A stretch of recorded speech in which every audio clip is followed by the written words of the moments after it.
tous dans le débrief. Aujourd'hui, je commence cette émission avec le sourire car je donne la parole aux jeunes. Vous le savez, plein de rencontres s'organisent chaque année à travers le monde au nom de la jeunesse.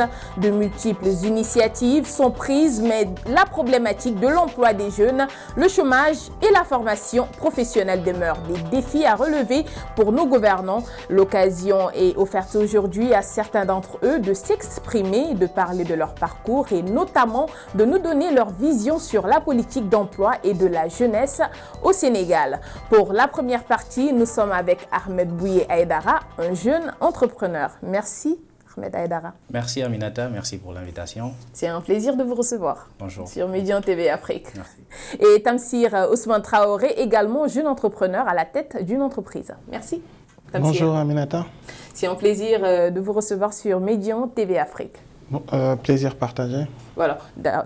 Par ailleurs, nous allons commencer avec vous.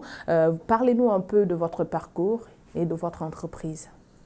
Bon, je me nomme Tamsir Traoré. Je suis un jeune entrepreneur sénégalais.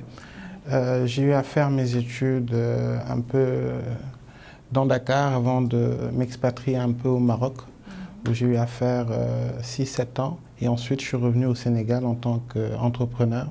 D'abord avec la structure familiale, qui ensuite m'ont poussé à déjà prendre en main la structure Texte Courrier et à le développer. Comment est né Texte Courrier? Texte Courrier est né de la vision déjà du PDG du groupe Transfret, qui avait l'ambition de créer des structures, en tout cas sur toute la chaîne de valeur de la logistique. Donc, étant mon père, c'était naturellement qu'il m'a un peu donné ce challenge pour pouvoir développer cette structure. Donc, nous avons commencé comme ça, en nous spécialisant sur l'international et ensuite en nous développant un peu plus sur le plan local, en mettant en place des lignes régulières entre Dakar et les régions, jusqu'à aujourd'hui avoir une flotte qui dessert tous les jours 37 destinations à travers le Sénégal.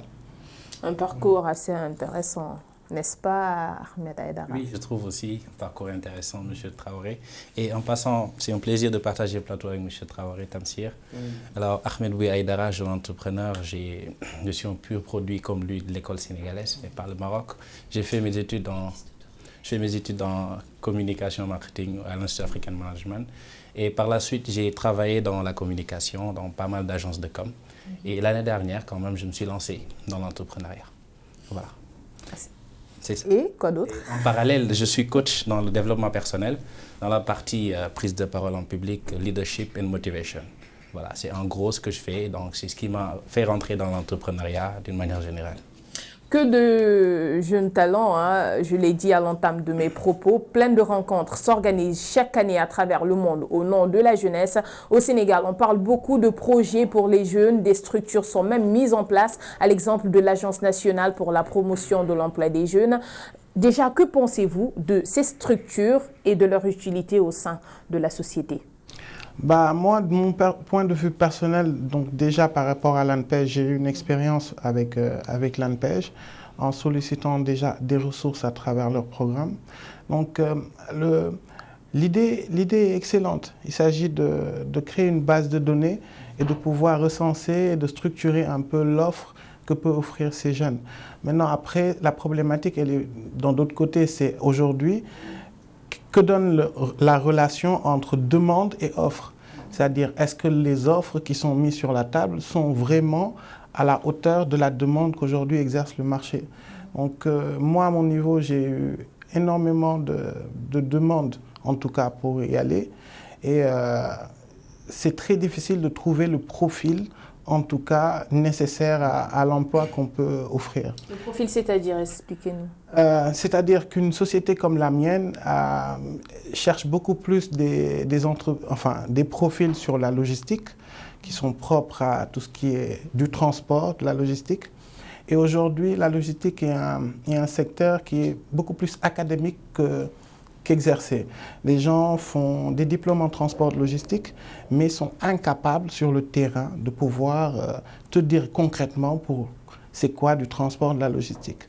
C'est-à-dire la théorie, elle est très différente de la pratique. Tout à fait, tout à fait.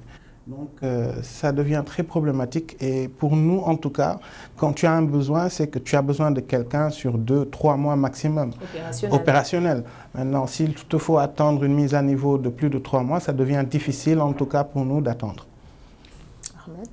Oui, alors quand je parlerai de l'ANPEJ, je vais juste aller directement à l'Office national de la formation professionnelle, que je maîtrise beaucoup plus que l'ANPEJ, que je pense aussi, les deux structures aussi font leur bonhomme de chemin. Alors l'Office national, pour moi, joue un rôle important parce qu'ils permettent aux jeunes, au-delà du fait qu'ils ont leur diplôme, de pouvoir être vraiment à niveau dans le marché de l'emploi. Parce qu'il ne s'agit pas vraiment de sortir fraîchement de l'école avec des diplômes et de ne vraiment rien avoir, de ne pas avoir des expériences en entreprise. Et ça, comme Tamsir l'a dit, du coup, ça fausse vraiment le fait que ce que l'employeur attend de l'employé, vraiment, ça reste en fait. C'est vrai que l'offre n'est pas souvent égale à la demande. Oui. Parce qu'on fait plus de théorie à l'école, d'habitude des stages se font de manière tardive. Raisonnons un peu sur les chiffres. Il y a combien d'entreprises qui existent? Combien d'écoles? Dans chaque école, combien de classes qui te disent qu'ils font marketing? Ça veut dire qu'en 2018, combien de gens j'aurai qui vont finir une formation en marketing? Combien de structures valables peuvent recruter ces gens? Est-ce qu'une structure comme la mienne peut se dire tous les ans, je vais recruter quelqu'un en marketing? Ce n'est pas le cas.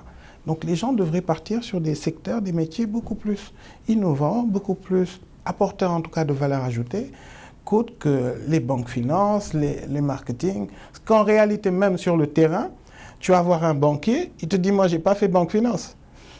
Oui, bien sûr. Il te dit, j'ai fait marketing. Donc, in fine, je crois que la politique devrait beaucoup plus être axée sur ça, sur mettre en valeur les métiers nouveaux, les métiers qui permettent à ces jeunes, en tout cas, de s'épanouir. Dans l'auto-entrepreneuriat, on parle énormément de... Les entreprises ne peuvent pas absorber le gap qu'il y a. Donc, il faudrait beaucoup plus partir sur des programmes d'auto-entrepreneuriat où les jeunes pourront, sur le long terme, se prendre en main et apporter réellement des solutions pour eux, mais surtout sur les autres familles, parce qu'ils vont créer de l'emploi. Ils créent de l'emploi, c'est de nouvelles familles qui vont être prises en charge. Et je crois en tout cas que ce seraient des solutions qui puissent, en tout cas, être beaucoup plus viable que de chercher tout le temps à ce que des entreprises recrutent des nouveaux jeunes. On peut en prendre, mais je ne crois pas qu'il existe, en tout cas, à part les banques qui vont se développer, qui vont ouvrir dans de nouvelles zones, qui ont besoin d'effectifs. Et je ne crois pas qu'il y en ait... voilà. Merci. Exactement. Des multinationales qui viennent s'implanter dans le pays. Je vois que tu partages l'avis de Tamsir. Oui, je partage parfaitement l'avis de Tamsir et je vais rebondir sur ça en disant qu'il y a Oprah Winfrey qui dit « Faites de votre passion votre profession ». Du coup, la personne peut apprendre le marketing ou la comptabilité, les finances. Et après, en quelque sorte, est-ce que la personne se sent vraiment à l'aise ou bien est-ce qu'elle aime son travail? Du coup, moi, je me dis que c'est un problème de système. Alors, ça devient dès le bas âge, dès le collège, dès le primaire, que l'enfant, je pense qu'on devrait vraiment adopter d'autres systèmes qui permettront aux futurs dirigeants ou futurs directeurs généraux de pouvoir être à même de diriger des entreprises qu'ils aiment vraiment. Parce qu'il ne s'agit pas quand même de travailler et puis de percevoir son salaire à la fin. C'est ce qui fait que des fois, quand on n'est pas bien, on ne va pas travailler. Il faut faire de notre passion notre profession. Ça, c'est clair. Et à côté de cela même, Tamsir l'a évoqué tout à l'heure, l'accès au financement reste un problème majeur pour les entrepreneurs. Vous, comment vous faites pour vous en sortir? On court derrière les clients, on court derrière les banques. Non, mais moi, c'est un peu l'idée que je me fais. Je dis c'est ahurissant la perception que les gens se font de l'entrepreneur. Ils pensent que c'est des gens en costume. Voilà, le costume, quand tu le portes, c'est que tu dois avoir un client. Mais la plupart du temps, c'est des jeans, c'est des chemises, parce qu'on est sur le terrain. On a des challenges, on a des défis, c'est sur le terrain que ça se passe. Donc, en termes d'accompagnement, c'est compliqué au Sénégal, c'est très compliqué. C'est compliqué déjà pour une banque de comprendre le secteur où tu exerces. Dans d'autres pays, on voit l'émergence des banques d'affaires. Une banque d'affaires comprend ton secteur, comprend la politique du pays par rapport à ce secteur, peut évaluer l'impact qu'une boîte comme la tienne peut avoir sur l'économie, peut t'accompagner. Au Sénégal, c'est difficile. Nous, quand on parlait de messagerie, Ah, les gens ils te disaient, ok, tu as des scooters. Alors qu'on a dépassé ce stade. On est en train de parler de transport interrégions. Donc, et c'est ça. Pour avoir ça, il faut avoir des gens qui sont expérimentés, qui sont dans les banques. L'État qui puisse accompagner les jeunes à travers des taux préférentiels au niveau des banques. Voilà. Mais l'entrepreneuriat, le financement, l'autofinancement aujourd'hui, c'est une problématique qui existe. Et la majeure partie des jeunes, c'est ce qu'ils te disent. Ils te disent, je veux bien lancer, mais je ne peux pas. On a vu combien de success stories qui ont commencé avec moins de 20 000 francs CFA. Ça demande de la patience. Et ça, c'est une problématique que nous, en tout cas les jeunes, nous avons. Nous ne sommes pas patients. Surtout cette génération, nous ne sommes pas... On est trop pressés. Mais moi, je prends un exemple. Tu recrutes quelqu'un, il commence. Il te dit, je prends ce que j'ai. Au bout de 6 mois, il change de discours. Ça veut dire que même la perception de l'employé, il n'a pas la patience d'attendre que la boîte soit assez mature pour pouvoir se greffer sur certaines choses. Bon, heureusement, on a des cas où ça peut vraiment constituer une problématique pour la boîte. Bon, c'est ça qui fait un peu le succès de certains entrepreneurs par rapport à d'autres, c'est le soutien de l'équipe. Parce qu'un entrepreneur, c'est des charges, c'est énormément de dépenses. Et si tu n'as pas une équipe derrière qui te soutient, qui est là pour toi, ça peut rapidement dégénérer. En tout cas. Et une patience aussi. Et avant Exactement. même d'en venir au mode d'opérer, Aïdara, j'aimerais bien que tu me parles par rapport à ta structure. Comment ça se passe avec les financements? Est-ce que ça vient? Est-ce que vous recevez de l'aide? Alors moi, particulièrement, ma structure n'a pas vraiment besoin d'aide parce que je suis dans le secteur de la prestation de services. J'ai une agence de communication. Du coup, moi, j'ai juste besoin de marcher et de prester. Voilà, c'est différent d'une autre entreprise, par exemple de logistique, qui a besoin de fonds de roulement pour une durée déterminée. Moi, je veux juste avoir des marchés et prester, avoir des références et pouvoir conquérir à l'image des autres structures ou agences de communication. Et jusqu'ici, est-ce que vous arrivez à vous en sortir? Pas mal quand même. Pas mal, c'est-à-dire? Pas mal. Pas mal. À un niveau, pas mal. Au niveau pas mal. Ouais. Et par rapport au modèle, la manière dont vous procédez, j'aimerais bien savoir comment vous avez fait pour en arriver là où vous êtes. C'est-à-dire, comment vous avez fait pour créer Texte Courrier, par exemple, pour ces multiples jeunes qui nous regardent et qui aspirent à créer ce genre d'entreprise-là. Bon, déjà, j'ai eu par contre, moi, une chance, c'est que le travail préalable avait été fait par mes prédécesseurs. C'est-à-dire la partie constitution d'entreprise, trouver une licence d'exploitation. J'en parlais parce que pour beaucoup, c'est très simple de faire une prestation de livraison. Rares sont ceux qui savent que c'est soumis à une réglementation et qu'il faut un agrément qui est l'attestation de l'ARTP qui te permet en tout cas d'être un acteur reconnu dans ce secteur. Alors, mis à part ça, le plus dur, moi je dirais, il faudrait créer un tutoriel pour jeunes entrepreneurs, pour les erreurs à éviter. Des accompagnements. Les erreurs à éviter. Moi je dirais même pas, chacun aura son propre modèle, mais c'est beaucoup plus les erreurs à éviter. C'est l'accompagnement qu'il faut faire au niveau des institutions sociales, l'enregistrement au niveau des impôts, que le monsieur sache qu'en fonction de tel type d'entreprise, voilà les échéances auxquelles il devra faire face. Parce que c'est ce qui coule malheureusement la plupart des boîtes. Ils commencent à être dans un niveau optimum et ils se retrouvent greffés, tirés vers le bas par tout ce qui est institution étatique, fiscalité. Et c'est très, très contraignant.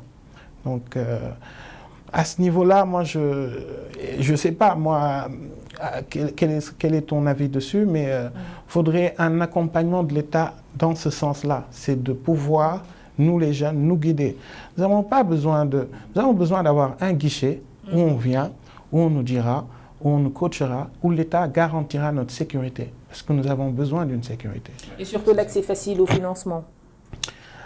Les financements au marché. Il l'a bien dit, c'est l'accès au marché.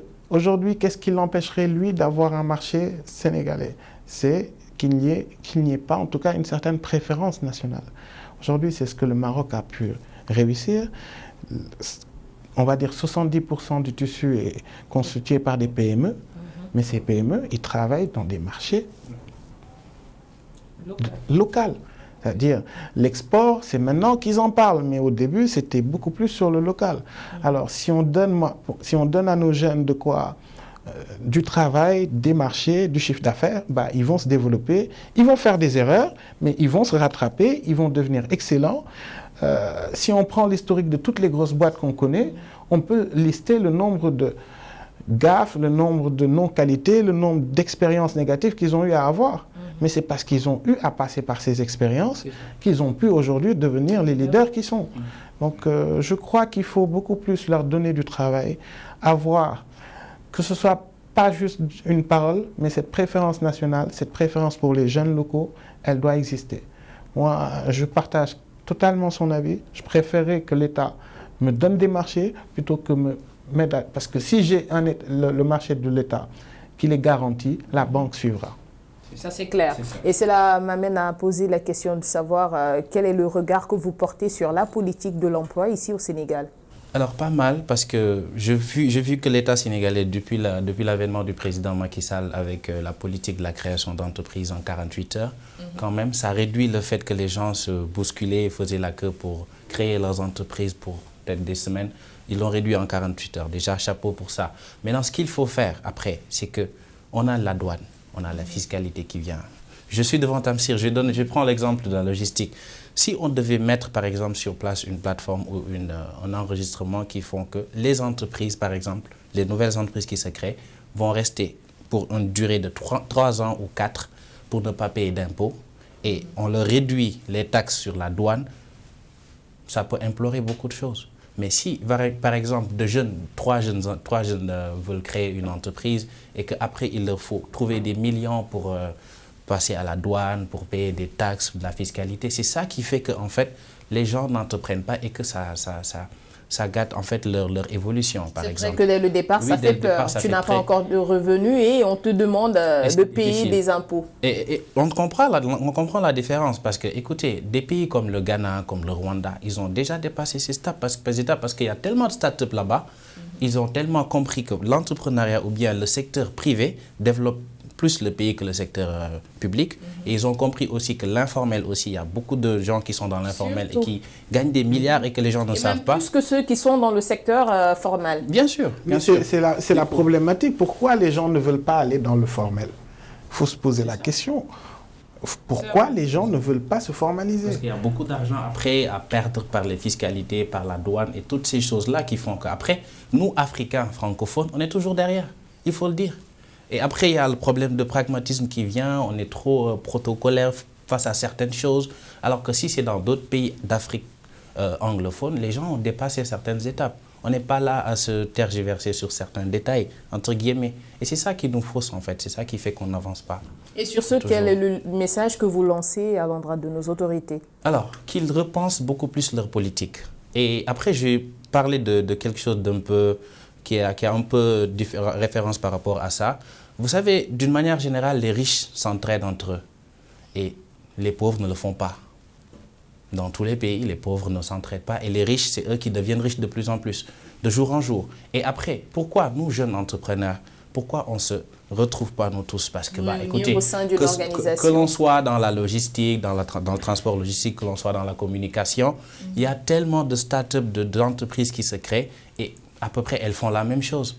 Et du coup, s'entraider, être dans un bloc, par exemple, parce que la richesse circule. Si entre jeunes, par exemple, moi je suis dans la communication, il y a une autre personne qui a un cabinet d'audit ou de conseil et tout. Donc, si on travaille ensemble entre jeunes, la richesse circule. Et chacun gagne son part de marché. Oui, c'est vrai. C'est ça. Oui. Et chacun se complète. Maintenant, il faudrait juste y aller à part égale. C'est-à-dire, aujourd'hui, faisons le point, aujourd'hui, un jeune entrepreneur étranger a beaucoup plus de chances de se développer au Sénégal qu'un entrepreneur sénégalais. Mais pourquoi cela, selon vous? Parce que déjà, si je suis un entrepreneur étranger et que je passe par l'APIX, je peux, dans certains cadres, bénéficier d'exonération partielle ou totale pour certaines durées. Aujourd'hui, si moi, je veux faire pareil, Je n'ai pas d'exonération spécifique par rapport à ça. Ce qui devait être le contraire. Ouais. Voilà, mais maintenant, ce qu'il faut voir, est-ce que ce n'est pas une chose qu'il faudrait actualiser, parce qu'on sait que c'est quelque chose au début qui avait été lancé dans le cadre de la promotion de l'investissement étranger. Et aujourd'hui, on parle d'investissement local. On parle même pour le tourisme. Moi, je dis, pourquoi chercher des touristes étrangers? On a déjà des touristes locaux. Ces gens sont là. Ces gens aiment leur pays. Ces gens veulent découvrir. Mais il faudrait, et il y a matière. Aujourd'hui, si on aidait certains jeunes qui sont dans certaines localités à ouvrir des restaurants, leur mettant le courant, par exemple, si vous voyez la zone de Potou, mais les jeunes doivent avoir de quoi se prendre en main. Mais ça, c'est justement dans ça que l'État doit nous accompagner dans la mise en place d'infrastructures. Il en parle, là, moi, ça me donne un peu les zones des technopoles qu'on voit dans certaines zones, dans certains pays, mais c'est des structures qui sont mises en place pour des jeunes startups qui s'installent, qui peuvent développer. Et voilà, aujourd'hui, comment un jeune start-upper peut avoir sur un même local un conseiller fiscal en RH, en communication. C'est ça. Voilà. C'est vrai. Donc voilà un peu, à mon sens, ce serait beaucoup plus. Nous n'avons pas besoin d'argent forcément. Nous avons juste besoin d'avoir un environnement propice aux affaires. Propice aux affaires. Heureusement que ça se développe maintenant avec l'avènement des espaces de coworking. Hein. Ça s'est développé en Amérique, en Europe, et ça vient au Sénégal. On voit le cas du CETIC, de Jocolabs. Je pense que ces genres de structures, l'État pourrait peut-être prendre un espace où il y a vraiment beaucoup de bureaux, parce que quand même, s'il faut que, par exemple, la personne doit entreprendre, il doit avoir de l'argent pour son patrimoine, par exemple, il va lui falloir trouver un local. Et jusqu'ici, avez-vous, avant qu'on ne termine cette première partie, avez-vous eu à partager des instances avec les autorités de tutelle? Par exemple, le ministre de l'Emploi ou bien le ministre de la Jeunesse en tant que tel, pour assister quand même à certains événements qu'ils font pour quand même aider la jeunesse? Moi, non, je n'ai pas assisté à ces genres de rencontres. Par contre, je suis beaucoup plus par rapport aux jeunes. Alors, je dirais même une main mise là-dessus. À chaque fois qu'il y a des événements qui regroupent des jeunes, pas plus tard qu'il y a 3 jours, j'étais sur le Global Startup Weekend Women. C'était pour développer l'entrepreneuriat, mais féminin. Ça s'est fait dans plus de 20 villes hein, dans le monde. Donc, mais concernant les autorités, non. Pas de présence. Pas de présence. Et Tamsir? Faudrait déjà voir l'architecture de ces rencontres. Vous êtes journaliste, je vous pose la question, est-ce que vous pensez que le schéma dont se déroulent en tout cas ces rendez-vous permettent à un jeune de prendre la parole et de... non, vous avez juste des protocoles. Il est certain que le privé aussi essaie de faire la part des choses. Nous voyons le président Mbagnick à travers le Forum du Premier Emploi. Moi, personnellement, je recrute à travers le forum parce que c'est un événement qui permet de... Voilà, et ça permet à qui? À des jeunes entrepreneurs de recruter. Dans d'autres événements, il faudrait avoir un chéquier gros comme... voilà, avoir un stand et faire un gros partenariat pour pouvoir au moins espérer se poser et pouvoir avoir le droit à la parole. Très bonne question que Tamsir vient de nous poser, une question que je retourne par ailleurs à nos autorités là par rapport à la configuration de ces rencontres. Bon, nous allons y revenir parce que déjà il a parlé du Forum du Premier Emploi. Nous allons voir ça dans la seconde partie.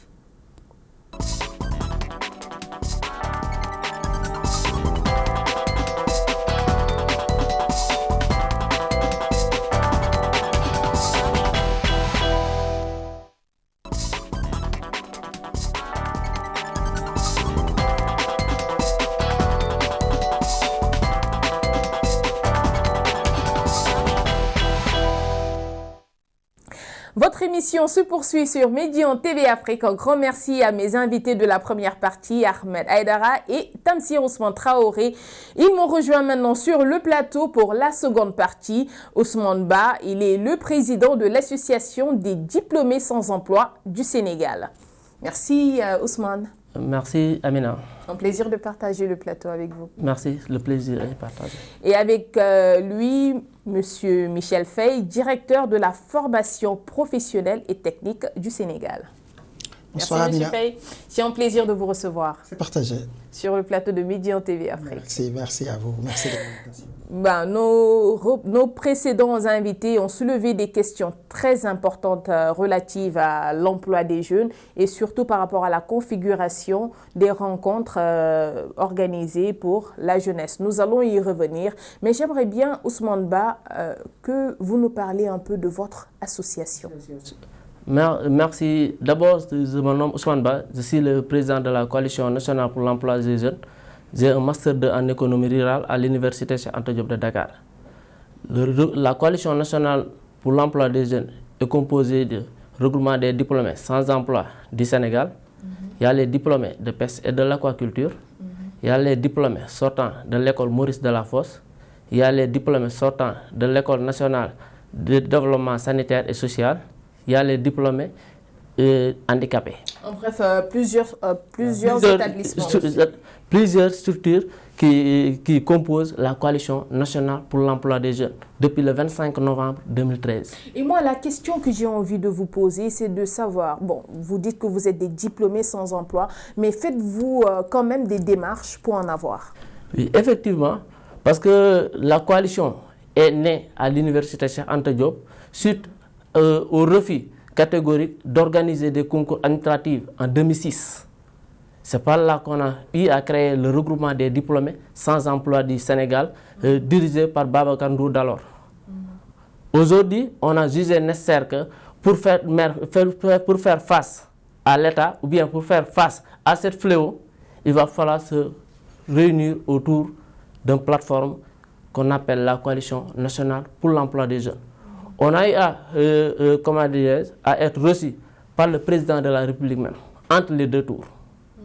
Mais je peux dire que sur les 4 points, on a les satisfactions sur les 3. Lesquels? Le président de la République, quand on avait parlé avec le président, on lui a posé la question de la formation. Il nous a fait savoir qu'arrivé au pouvoir, je prendrai vos préoccupations en charge. Ça a été fait. C'est-à-dire former les jeunes. Premièrement. Deuxièmement, organiser les concours administratifs tous les 2 ans. Troisième point, regrouper toutes les agences en une seule. Ça a été fait. C'est le 4e point qui pose tout problème, c'est-à-dire le recrutement des jeunes dans la fonction publique. Et le premier point aussi. Le premier point, bien que le président a mis en place le 3FPT, le fonds de financement de la formation professionnelle, où le président a mis beaucoup d'argent pour former la jeunesse sénégalaise d'ici à 2019. Nous le félicitons. Mais malheureusement, les autorités qu'on a données aujourd'hui, ces institutions, ne prennent pas en charge,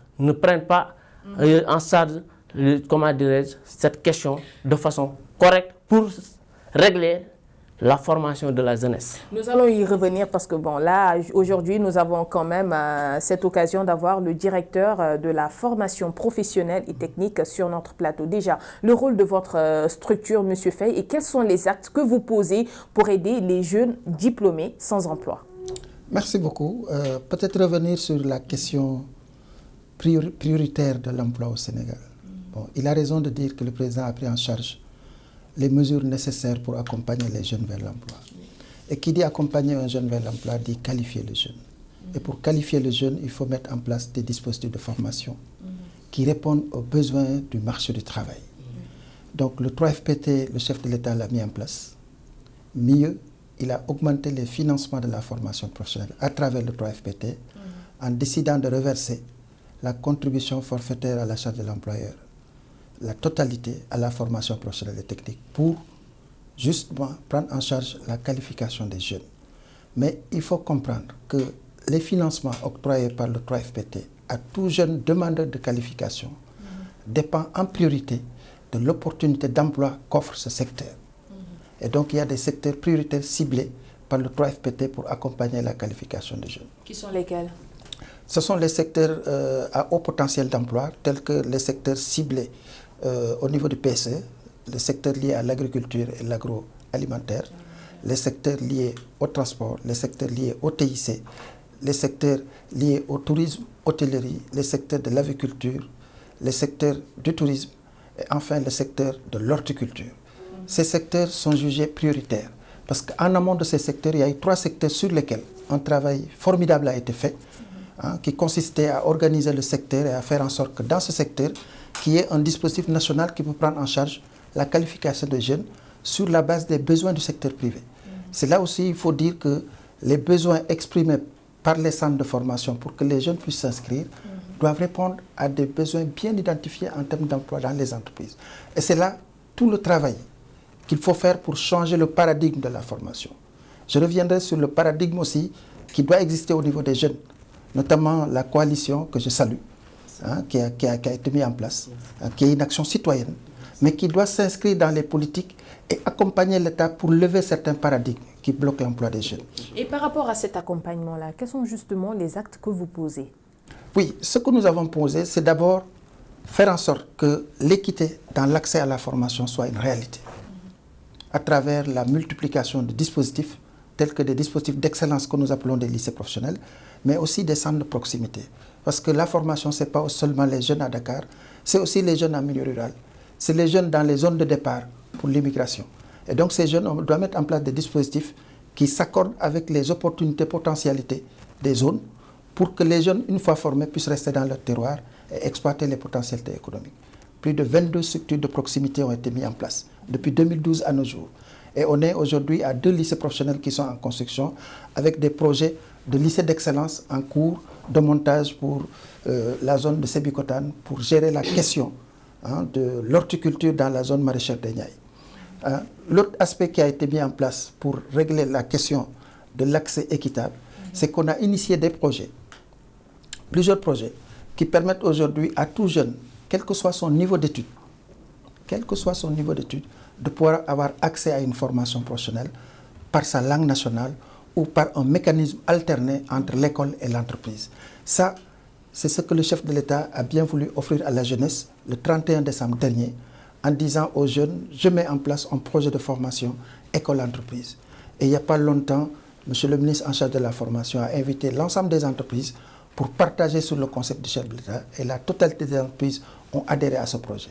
Ça veut dire quoi? Ça veut dire aujourd'hui la question de l'inadéquation formation-emploi à travers ce projet ne se posera plus parce que le jeune est directement formé en entreprise, en milieu professionnel, sur les réalités de l'entreprise, sur la culture de l'entreprise. Et donc, il est immédiatement après certification employable. C'est là les innovations majeures qui ont été mises en place pour régler la question de l'inadéquation formation-emploi.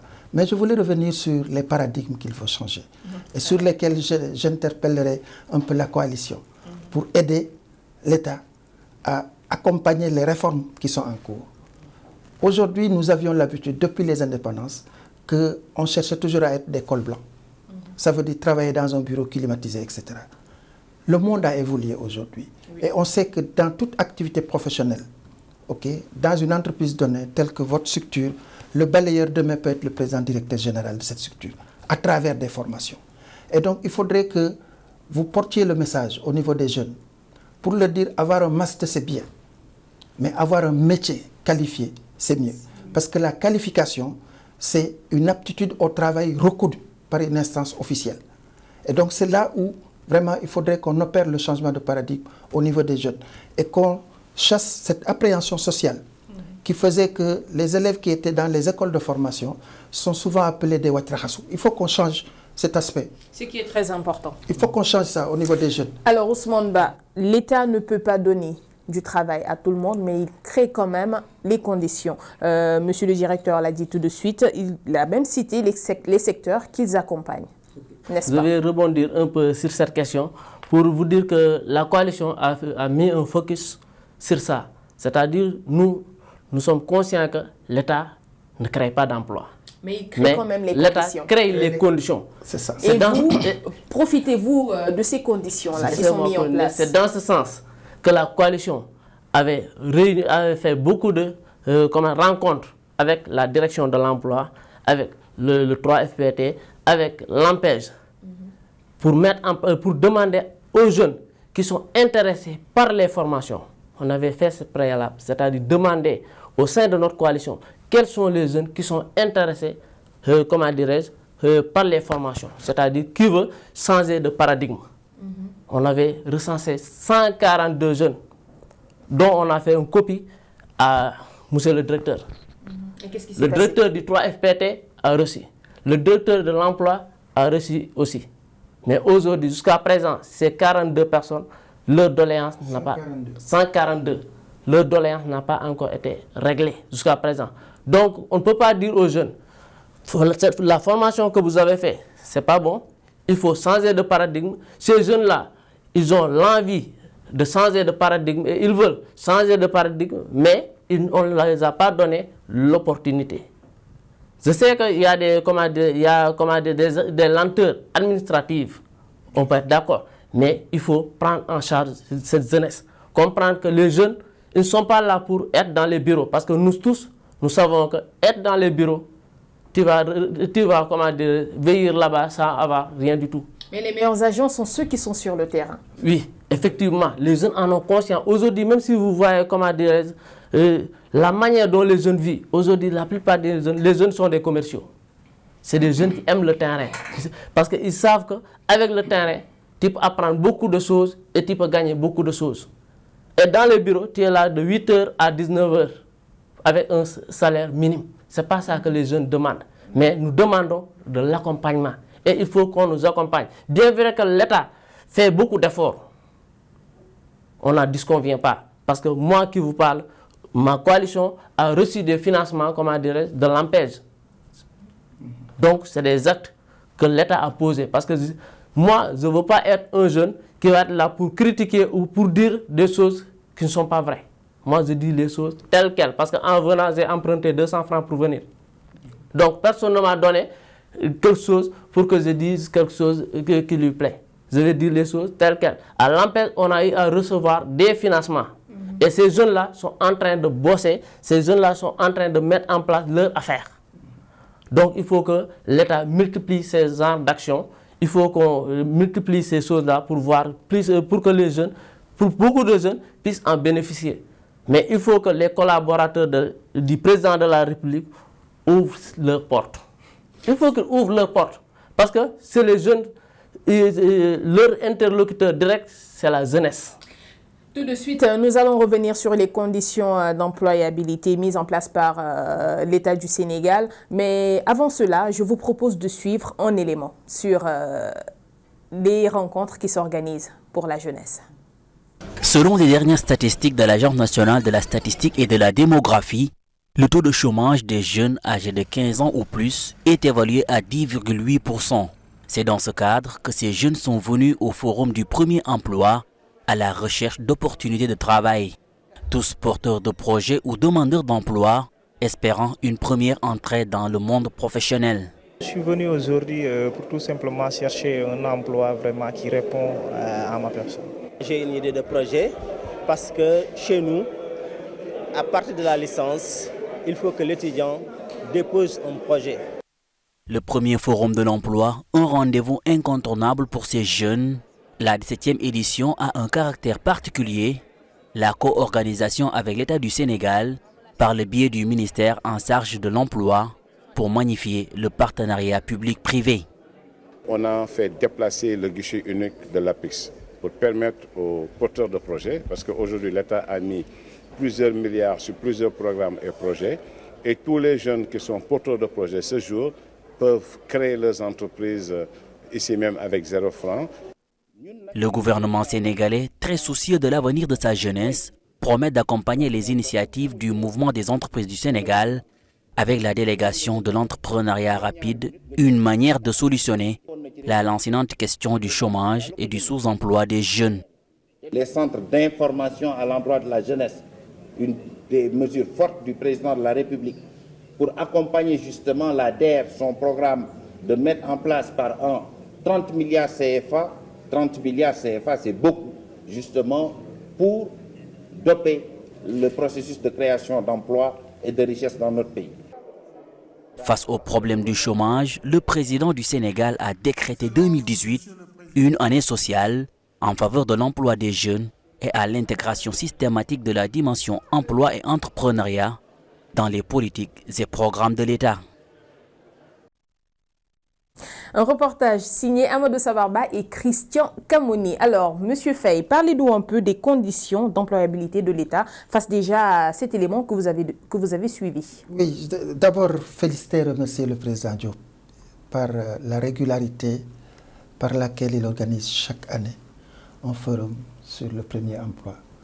Je crois que ce forum est totalement destiné à faire en sorte que les jeunes et le secteur économique puissent se rencontrer, destiné à faire en sorte que les mécanismes que l'État a mis en place soient à la portée des jeunes pendant 2 ou 3 jours, où donc il y a des débats, il y a des informations qui sont données à l'ensemble des jeunes. Rappelez également, comme l'a dit Monsieur le Premier ministre, effectivement l'État a décrété cette année sociale, mais dans l'année sociale, le jeune a une place importante. Et je crois que sur la question de l'emploi des jeunes, beaucoup de projets ont été mis en place par l'État, dont l'entrepreneuriat rapide qui a été mis en place, le renforcement de l'ANPEJ, le renforcement du fonds de financement de la formation professionnelle qui permet aujourd'hui de qualifier les jeunes demandeurs d'emploi pour pouvoir mettre en place leur propre entreprise. Rappelez également qu'au Sénégal, la réalité est telle que, et il faut conjuguer avec ça, la coalition doit conjuguer avec ça, l'emploi au Sénégal, c'est 80% en auto-emploi. C'est ça la réalité du secteur de l'emploi au Sénégal. Mais l'employabilité, pour revenir à votre question, est liée à 3 facteurs. Il y a 3 facteurs qui interviennent sur l'employabilité. C'est d'abord la politique de ressources humaines. Le second facteur, c'est l'individu lui-même qui cherche un emploi. Et le troisième facteur, c'est le marché du travail. Quand on prend la politique de ressources humaines, c'est un peu les orientations gouvernementales qui sont mises en place, notamment le PSE, où il y a un axe fondamental qui s'appelle le capital humain, sur lequel l'État veut se baser pour donner l'émergence en 2035. Et donc, le jeune a sa place prépondérante dans les politiques de développement économique et social du Sénégal. Et on sait que la jeunesse fait 50% de la population. Donc, c'est une cible sur laquelle l'État ne peut pas être aveugle par rapport à cette cible. Et c'est pourquoi beaucoup de ressources et beaucoup d'institutions ont été mises en place pour accompagner les jeunes, notamment en renforçant les mécanismes de financement, en facilitant tout ce qui est création d'emplois, notamment avec, vous l'avez entendu sur le reporter, avec 0 franc, vous pouvez créer tout de suite votre entreprise. Rappelez également que le deuxième aspect sur l'individu, le jeune lui-même, le jeune doit toujours se dire qu'est-ce que je sais bien faire, qu'est-ce que j'aime faire et comment je peux m'organiser pour arriver à ça. Ça veut dire que le jeune doit avoir son plan de carrière, son cheminement. C'est ce jeune-là qui est facile à accompagner. Okay? Mais le jeune qui cherche à gauche, à droite, il n'a pas un plan de carrière effectif. Et je crois que ça convoque des éléments de formation que nous essayons de gérer dans nos curricula de formation. Le jeune qui arrive en formation dans nos centres, quel que soit le métier, il y a un premier module de compétences qui s'appelle s'intégrer dans le milieu du travail. On apprend aux jeunes qu'est-ce que c'est le métier. Et le jeune peut, à la fin de ce module, dire non, ça ne m'intéresse pas, j'arrête la formation, je vais ailleurs. Donc c'est un peu un module d'orientation du jeune vers un peu son plan de carrière personnel. Je crois que cela est important pour que le jeune puisse à chaque fois se poser les bonnes questions qui vont impacter sa vie future de citoyen productif de demain. Parce que le PSE, dans le capital humain, veut faire en sorte que le jeune devienne le citoyen productif de demain. Et enfin, le marché du travail. Okay? Aujourd'hui, on voit que le marché du travail au Sénégal est tiré beaucoup plus par le secteur informel. Okay? Et donc, les grosses entreprises, aujourd'hui, compte tenu de la situation économique et de la mondialisation, peinent un peu à ouvrir de nouveaux postes pour accueillir des jeunes. Et donc, ce qu'ils font, c'est juste la gestion prévisionnelle des emplois. Quelques-unes ont des plans de développement et ils lancent des appels à candidature dans la presse pour recruter des jeunes. Ça, c'est des plans de développement, extension d'affaires, etc.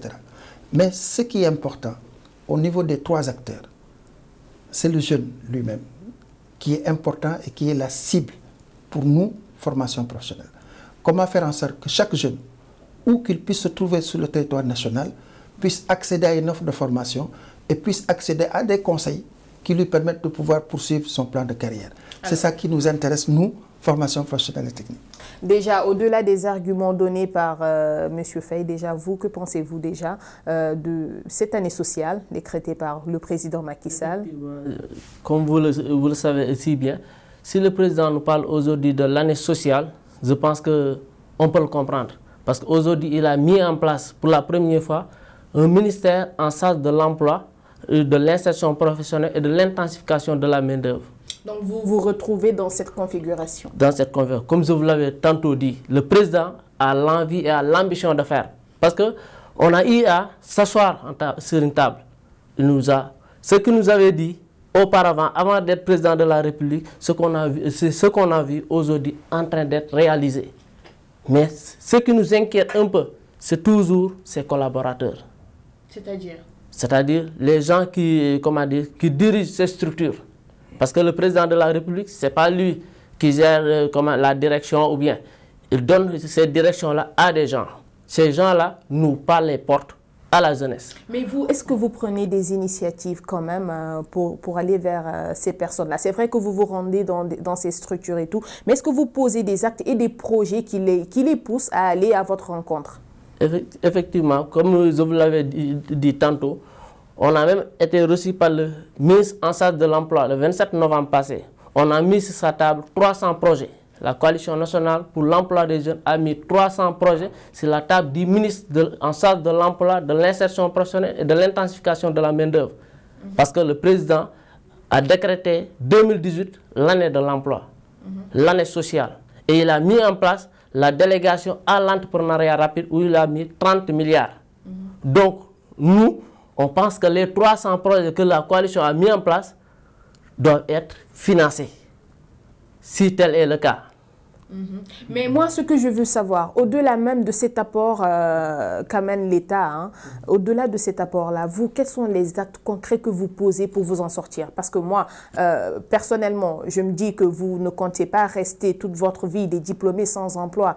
Est-ce que vous allez vers l'auto-entrepreneuriat? Est-ce que vous prenez des initiatives? Parce que moi, je pense l'État ne peut pas, bon, si je ne me trompe pas, l'État ne peut pas tout faire, mais il est bon aussi de se demander qu'est-ce que je peux faire pour aider mon État, je pense.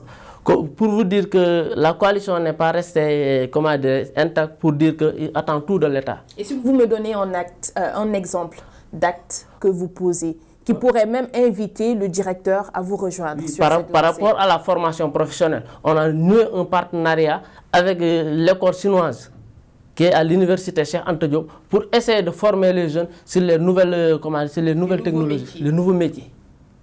Que ce soit le commerce, que ce soit les TIC, on a mis un partenariat. Quel genre de partenariat? Un partenariat stratégique gagnant-gagnant, c'est-à-dire un partenariat où on va former les jeunes. Cette année, ils nous forment 100 jeunes.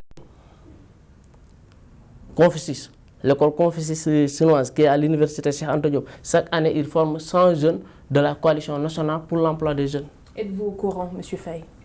Non, c'est lui qui me l'apprend, mais c'est une bonne initiative. Si tant est que quelques membres de votre association peuvent bénéficier d'actions de formation gratuitement au niveau de ce centre Confucius, c'est déjà ça. Mais je crois que le prolongement de la question de Amina, c'était de voir de manière concrète, en termes de cible sur la jeunesse, vous en tant que coalition, qu'est-ce que vous faites? Au-delà de faire des listes de jeunes et de déposer à des endroits, qu'est-ce que vous faites? Quelle action concrète vous pourriez faire sur l'accès à l'information sur les qualifications des jeunes?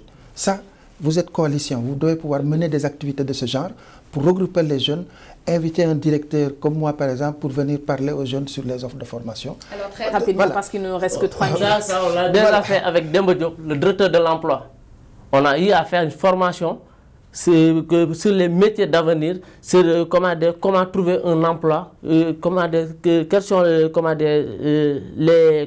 emplois qui existent au Sénégal. Et qu'est-ce qui s'est passé? Vous avez obtenu gain de cause? Mais c'est des forums c'est pourquoi je vous dis que nous, au niveau de la coalition, la plupart du temps, on n'est pas trop informés. Trop forum. Trop forum. On est informé parce que même le 3FPT, aujourd'hui, nous, le 3FPT doivent nous payer. Parce que le 3FPT n'a pas bien communiqué. Il y a beaucoup de jeunes aujourd'hui. Si vous faites un micro-trottoir, vous tendrez votre micro à des jeunes, vous leur dites 3FPT, ils ne te diront pas la signification. Et nous aussi, au niveau de notre coalition, à chaque fois à l'université, on essaie de faire cette sensibilisation pour dire aux jeunes, les jeunes qui veulent se former dans l'enseignement au niveau des technologies, au niveau technique, ils peuvent se rapprocher du 3FPT.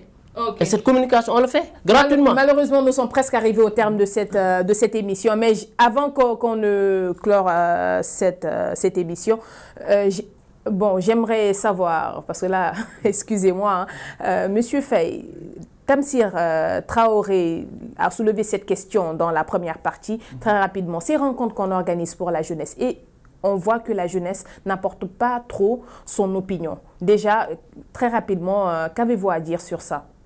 Je ne sais pas, peut-être il faut interroger le format de ces rencontres, mais ces rencontres sont destinées aux jeunes en réalité. Mais il faudrait quand même prendre en compte l'avis des jeunes. Évidemment. Évidemment, l'avis des jeunes est circonscrit dans les panels qui sont organisés. Et les panels, la cible, c'est la jeunesse. Ou alors la cible, c'est les professionnels, c'est le secteur privé qui est en place pour s'exprimer sur une problématique donnée face aux jeunes qui sont là, qui demandent de l'emploi. C'est peut-être le format qu'ils n'ont pas compris. Voilà, parce que ce n'est pas un format où on laisse la place aux jeunes de dire nous, on veut ceci, on veut cela, etc. C'est un format concret où les acteurs de l'employabilité et de l'emploi sont mis face à face et il y a des thèmes qui sont développés par des experts autour de la question et chacun a droit à la parole pour s'exprimer sur la question. Donc c'est clair. Okay? Donc les jeunes, ils ont la parole pendant le forum. Comme les patrons des entreprises ont la parole pendant le forum, comme les responsables des dispositifs de formation ont la parole pendant le forum. Donc c'est, si vous voulez, c'est faire en sorte que l'ensemble des acteurs autour de la question de l'emploi puissent discuter sur des thèmes particuliers et que les uns et les autres puissent comprendre les problématiques des uns et des autres et savoir comment prendre en charge les problématiques des jeunes spécifiquement pour lesquels les forums sont organisés. C'est vrai que le débat il est très intéressant. Malheureusement, nous sommes arrivés au terme de cette émission. En tout cas, c'est très intéressant. Nous sommes arrivés au terme de ce débrief. Un grand merci à mes invités qui, je le rappelle, il s'agit du directeur de la formation professionnelle et technique et du président de l'association des diplômés sans emploi. C'était le débrief. La parole a été donnée aux jeunes. Rendez-vous la semaine prochaine pour un autre débat, toujours sur Médian TV Afrique.